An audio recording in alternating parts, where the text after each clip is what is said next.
ઇમરજન્સીમાં બ્લડની જરૂર છે. હકીકત છે, કટોકટી ગમે ત્યારે ઊભી થઈ શકે છે. મોટા પાયે જ્યારે કટોકટીમાં લોહીની જરૂર હોય છે ત્યારે લોકો મદદ માટે વોટ્સએપ ગ્રુપનો સહારો લે છે, પરંતુ તેમાં મદદ મળવામાં ઘણો વિલંબ થઈ જતો હોય છે. આવી પરિસ્થિતિઓમાં રક્તકોષ મદદરૂપ થઈ શકે છે. જી હા, તે એક પોર્ટલ છે જે લોકોને રક્તની ઉપલબ્ધતા તપાસવા અને નજીકમાં ક્યાં રક્ત ઉપલબ્ધ છે તે શોધવાની મંજૂરી આપે છે. જાણીએ તેના ઉપયોગ વિશે.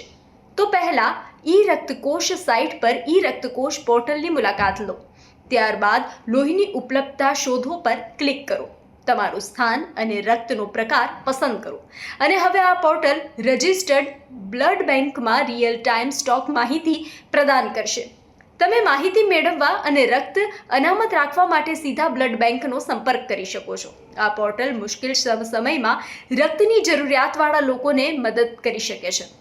સમયસર રક્તની પહોંચ દર્દીનો જીવ બચાવી શકે છે. આ પોર્ટલ દ્વારા રક્તદાન પણ કરી શકાય છે. મહત્વનું છે કે આ એક સરકારી પોર્ટલ છે. નાગરિકોને સચોટ અને અધિકૃત માહિતી પ્રાપ્ત કરે છે અને આ પોર્ટલ 2016માં તત્કાલીન આરોગ્ય પ્રધાન JP નડ્ડા દ્વારા શરૂ કરવામાં આવ્યું હતું.